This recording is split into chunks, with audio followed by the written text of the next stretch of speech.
এই বোনটির কথাগুলো শুনলেন? আট দিনের ডক্টররা, কিছু কিছু ডক্টর নিজের পকেটের টাকা দিয়ে তার পেশেন্টের চিকিৎসা করেন। এটাই হচ্ছে আট দিন।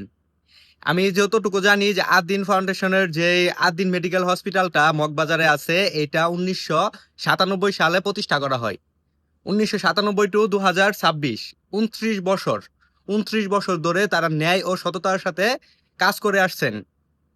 ওনারা এরকম ভাবে সাধারণ মানুষের মনে জায়গা করে নিয়েছেন, কোনো সরকারি হসপিটালে পাই নাই। মানে সরকারি হসপিটাল মানে হচ্ছে দৌড়াদৌড়ি, কোনো ফেসিলিটি নাই, এটা বাংলাদেশের সবাই জানে।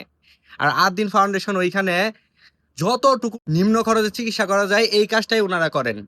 আর এই হসপিটালটাকে আজকে লাইসেন্স ক্যান্সেল করে দেওয়া হয়েছে, এখন বন্ধ করার জন্য 3 দিনের আলটিমেটাম দিয়েছে। মানে কি ভাই, আজব। ঠিক আছে, মানতেছি যে 6 জন শিশু তাদের গাফিলতির কারণে মারা গেছে, এটা আপনি ওই সেকশনটা যে আছে ওই সেকশনের আপনি নেন, ওই সেকশনটার উপরে আপনি যাই করেন ওই সেকশনটার উপরে করেন, আপনার ফুল হসপিটাল অফ করে দেওয়া হবে। কেন, সরকারি হসপিটালে কি মানুষ মারা যায় না?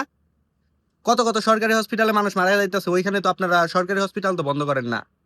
ও, সরকারি হসপিটাল করলে অ্যাক্সিডেন্ট, আর আপনি বেসরকারি হসপিটাল করলে হচ্ছে ওইটাই এই মেরে ফেলেছে, এরকম তাই না?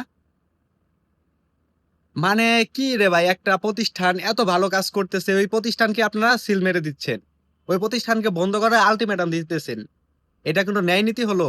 যে কাজগুলো সরকার না করতে পারতেছে ওই কাজগুলো করে দেখাইতেছে আট দিন ফাউন্ডেশন, আট দিন মেডিকেল হসপিটাল।